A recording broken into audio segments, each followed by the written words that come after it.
komeye Isanamames barakigwa na equipe yitwa Atletico Club Bilbao. Kundwigina 14 Real Madrid imaze match izigana kuri 3 itazi insinzi muri La Liga. EA Sports yahinduriwe izina yabaye kagaho. Manchester zose nibagabuye. Yaje nakubwiye uri mu bintu ba mu bintu. Utsindwa azade udacokoza ubure Madrid. Ijambo ry'Imana rivuga ati udakonje nushuhe. Nta muntu akorera abami babiri. Bagira gute? Wowe uri mu bintu byawe. Urakazuyazi barakunda. Utsindwa. Unganya. Urumva azade ngo Madrid ngo bayitazira kagawa. Kagawa FC. Ese ibintu byo kugabura ni mambo ya kugawa. Ese nko muri ari guravye equipe zinganya cyane ubu nayo niyamaze gukorokera. Yarimo kabisa. Uyu mugoroba rero barakigwa na equipe yitwa Atletico Club Bilbao nyuma ya zuguru tsiko turabwirwa muri Swad na Vestera equipe yitwa Real Madrid squisa isambiri. Iyi equipe irakigwa na equipe yitwa Atletico Club Bilbao n'umuhagarikizi witwa Gil Manzano. Tutaraza kuri 11 ibihe bamazemo iminsi byo twereka ko match yo kuri no mugoroba yo dutera kana makenga kuri Xabi Alonso. Bon, ni nkunda kuvuga les grands clubs hariho ivyo zigusaba. Hariho obligation witwa umukinyi wa Madrid, witwa umumenyereza wa Madrid wogira gusumba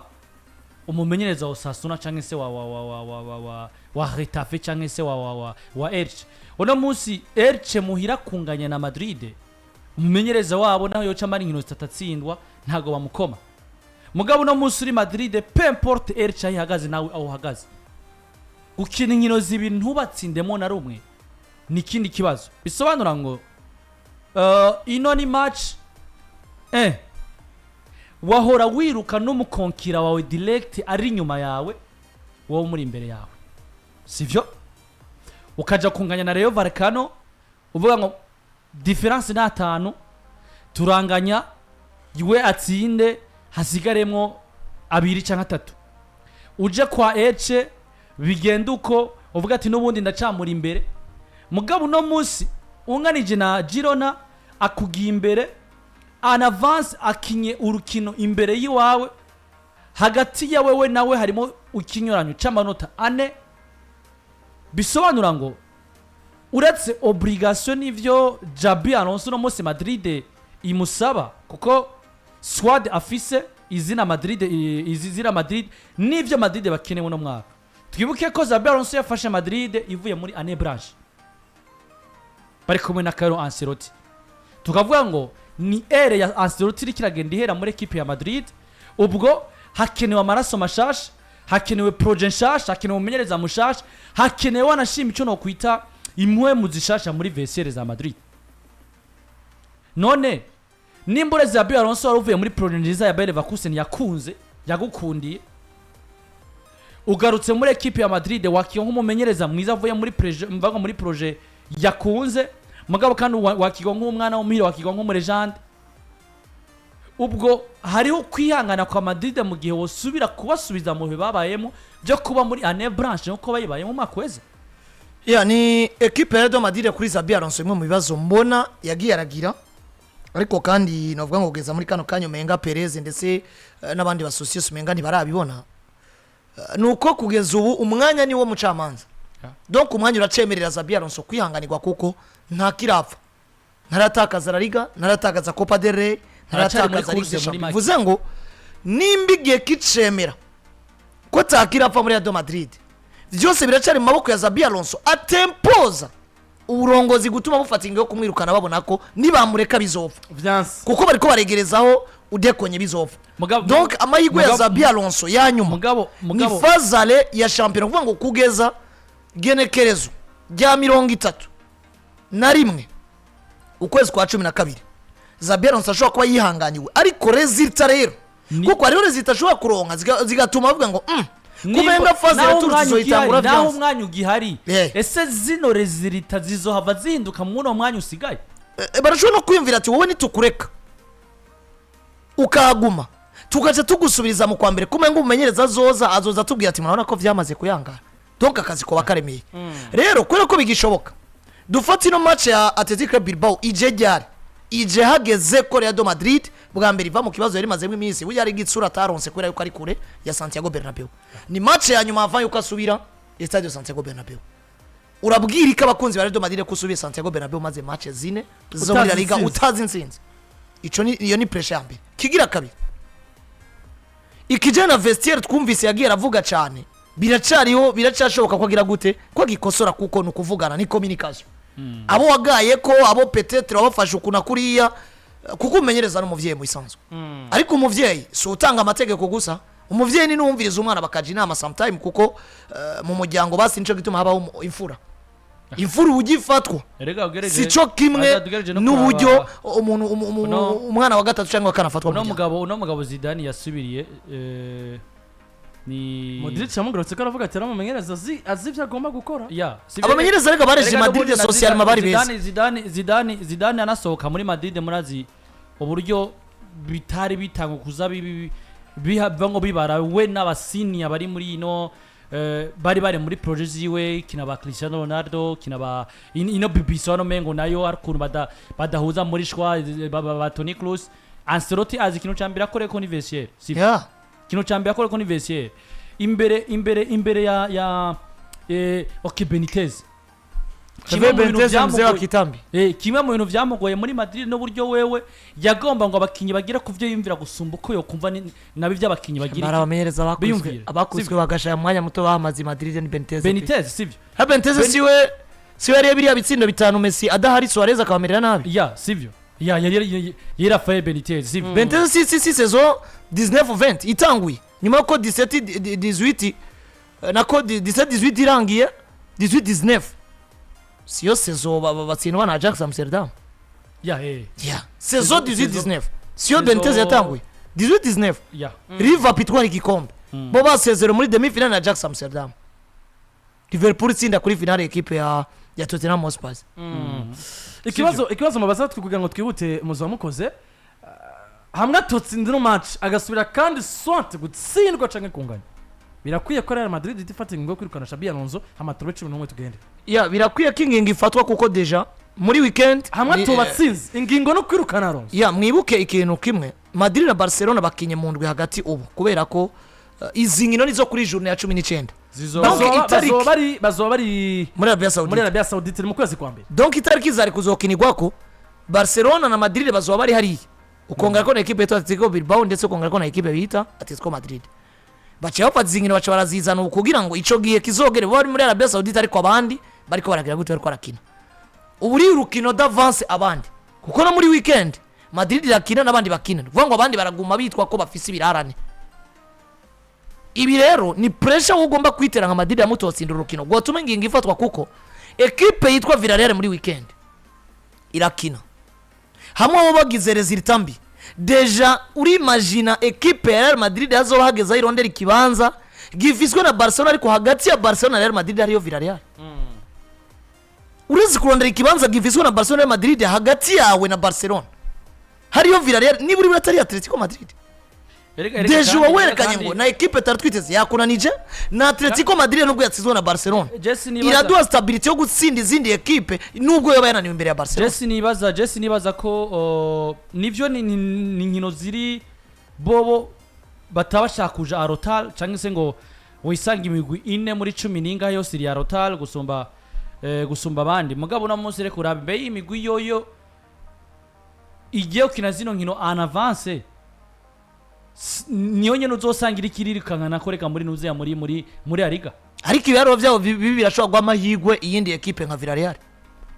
ni equipe abantu baba babona umenga nizore zistajisca rafi mugabo nivyo nabo equipe irashobora kubatangaza biroroshe kuratrapa Villarreal uri Real Madrid gusumba ko waratrapa Barcelona nziza Afrika ariko Villarreal yitambise hagati yanyu nayo sivyo kuyeri ubwo rero nico rero kimuginu gihari ano manota pempote naho bari kuyakina na avance bigusaba wewe nimba ukeneye kusura kwizera kuguma muri course ko ayo manota ya rekipera gusumba uko uzovuga ngo nzoza kwiruka n'izabandi cyangwa se n'izirinyuma n'izavira n'izande mugango mukonkira direct wanje hari amanota wewe ya rekipe en avance jewe nta sivyo akantu ko nyene ndangiriza ko nako nyuma y'ivyo bibazo byose twagiye turavuga hari n'ikindi kibazo gisabwa gukosora muri choix ya tactique agomba gukoresha ariko kandi na choix ya 11 de départ en fonction ya fraîcheur y'ivyo yifuza ko bakina na cyane cyane ko Madrid nubwo yadusezera Madrid ikina izokina bifashe igihe cyo kubanza kuraba ati eske processus yo kuva mu byo twahozemo tuja mu byo gukina igomba gufata igihe kingana gute buryo ukorotse briskem nivyo nkunda kubwira abantu dufate nko abantu bacu sinzi ko mubona uburyo twebwe abantu badukurira twababwiye ati rero gweregenekereziri tuzova kuri Facebook tuje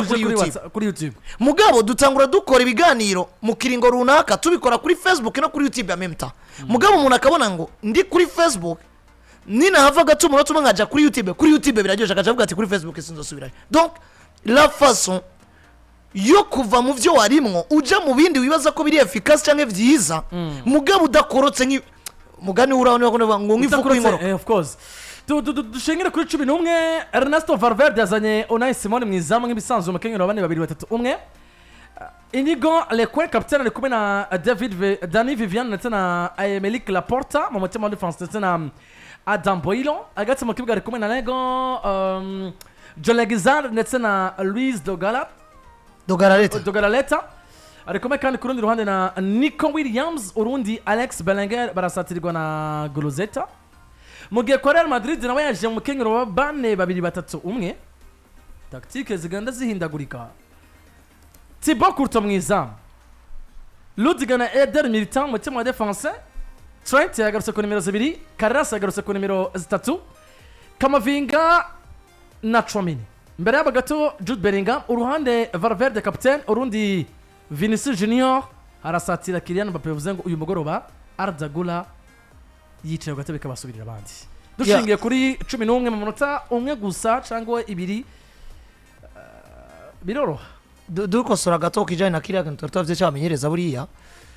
Benitez yaje muri 2015-16 nyuma yuko Carlo yari yagiye kuko buriya Benitez no yasubiriye na Zidane ashaka twara Ligue des Champions ziriya tatu zikurikirana inyuma yiwe yasubiriye Benitez yasubiriye Carlo Ancelotti Zidane agaruka ijya kabiri yari asubiriye umugabo yitwa Santiago Solari we yari yasubiriye Lopetegui niwe yatanguranye saison 18-19 kuko 18-19 byose zikirangira 17-18 zikirangira Zidane yaciye agenda Zidane yacyasezera bacabazana Lopetegui amaze kwinjira kuri journée ya 10 amaze gutsindwa 5-1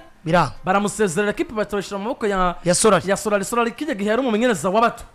ba Real Madrid bamutuza muri equipe nkuru bahita baca baronka faveur ko Zidane yogaruka baca baronka faveur ko Zidane yogaruka ndibuka match ya mbere garuka ko Zinedine Zidane yari Manchester Vigo kurikira yaciye atsinda equipe ya Celta Vigo 2-0 Zidane yaciye akomeza gushika 2020 saison 2021 muri Madrid ko 2023 yaciye ari bamenyereza benshi bananiwe mugabo aribo binanijwe ku bwa vestiaire naho twari turireka twigarukire kuri 11 mu buryo bivuze nariko ndarabaza imwe mu mbuga navuga ngo zegere equipe ya Real Madrid nubwo bagiye batandukanye baberekana ko equipe ikina muri system ya 4-4 nako 4-2-3-1 mugabo ugiye kuraba réellement indani abegereye nuko baza ko ari muri system ya 4-4-2 muri mediane ya forme ya Los Angeles nkuko twabibonye ku mugabo yitwa Carlo Ancelotti kandi no musugiye kuraba jeyo ku bwanje credit hari kintu yakosoye mu bijanye na short tactique ya 11 ndetse na position z'abakinyi ndagaruka kuri show yabane hagati mu kibuga Valverde muri position yiwe ya kera muri 4-4-2 nka kumwe bakina na Cruz agihari même chose kuri Bellingham muri position yiwe ya kera ukinira nyuma y'abataka babiri même chose kuri Tchouaméni position yiwe ya kera uno muskinu cyahindutse cyonyene ikibanza twari dufise nko Cruz kirimo Camavinga iriya mediane uburyo yahagarara dufise Tchouaméni Cruz Valverde na Bellingham ni kwihagaza uno munsi ikibanza cyarimo Cruz gihagaze mu mugabo yitwa nde Eduardo Camavinga bwa mbere aho je nemeranya n'umumenyereza kuko kimwe mu bintu byariko biramukostinga bwari uburyo yari karashaka gucrea mu mugabo yitwa Arda Güler kuba mu miliero yera agakina nyuma ya Jude Bellingham kandi bigaragara ko amatie yo kurondera umupira no kugarda biragoye ni wafata kimwe na Bellingham cyangwa na ariko kandi uribuka risk twabonye ufashe Bellingham no kamuzana akabari wakina mu miliero yera Güler akinira imbere yiyo buriya Bellingham match zitatu ive na profile yo star afise adasinze atasista atarikaragara acatakara kari mu itangazamakuru acabona umenga viance bagatangura kumuremera rero menga yafashe risk kwicarika Güler mugabo n'umwanya wo kugerageza ibi kuko bifise ico byo mu marira peut-être ni vyanga kuri Bellingham sora Bellingham zana Arda Güler yasiriye rero yo gukina nk'umudisi mugabo no munsi utore stabilité mu vyo uri kurategura axe central nivyo Dini Hussein ntari mugabo bigaragara ko n'ubundi arasabwa gufata risk yuko match nyinshi zishoboka Dini Hussein abanza kicara kiga biriya bintu yakorotse briskema bakamuhizina nibiki ukabona match rimwe na rimwe bisaba kuganya amadiwera iri bikanka nubwo Militao na Rudiga bakina bimwe mugabo iyo equipe iri bien organisée bokina nimba Jonathan Tano mugabo yitwa Upamecano bakina nikico tuma Rudiga na Militao nubwo ari style press kimwe utoba kandi ahageze kuganya amadiwera naitumye Rudiga ndayituma Militao sico kimwe nuko Militao bari kumwe na Dini Hussein wanashima absence ya Militao na Rudiga a presence ya Dini Hussein na nona musore bita Laura Asensio nayo nta kintu do hatari yadoye muri defense ya Real Madrid twabonye manque de maturité kuri bo Xabi Alonso hari ikintu cyo kondino stabilité muri no equipe ubona ngo ni ubivuze neza iza ya Dini Hussein avuye muri equipe ya Bournemouth avuye kugira saison nziza mugabo ubona ngo ivyo avuyemo n'ivyajemo biratandukanye hari icyo asabwa kubanza kwicara kiga mu gihe Rudiga yagarutse kuko nimba munsi Rudiga na Militao hariho igihe kinini nivyo mwakoze nako twabarabira mwakoze ko meme defazima ntibari bameze neza mugabo no munsi nimba ku mpande tuvuga ngo nimba Karasari na Trent naho bataratanga ivyo ubona ngo bategeza guha Madrid nta batarabitanga mu kavuga ngo nimba bisaba ko bo bahabwa umwanya sivyo avec abo bari kumwe mu mvango muri defense bafise experience yo kureponda magrande sinzi we kurabira aba Mike Nazard burya abakinyi bashasha ba Madrid iyo hageze muri grand rendez-vous niyo tubabura erega hari maturité bategeza ko baragize bivaye n'integuro ariko haba ariko iyo neguro niyigeze iba binje briskema kubera ko absence ya bamwe bari kubategura mu mutwe bo baraje abo bana bashaka basanga nabo bavuga basubiye mu ntuze mu mvune Alonso ni yagirirwa amahigwe agatunga Militao na Rudiga match nyinshi zishoboka hutse na hari azoba ari gipimo kuri we cyo kuraba tarafise urugero rwo kubategura nkuko none munsi yasuye kugira marchance Mende wagaca subira mu mvune Karera sari sanga atandi mahitamo ahari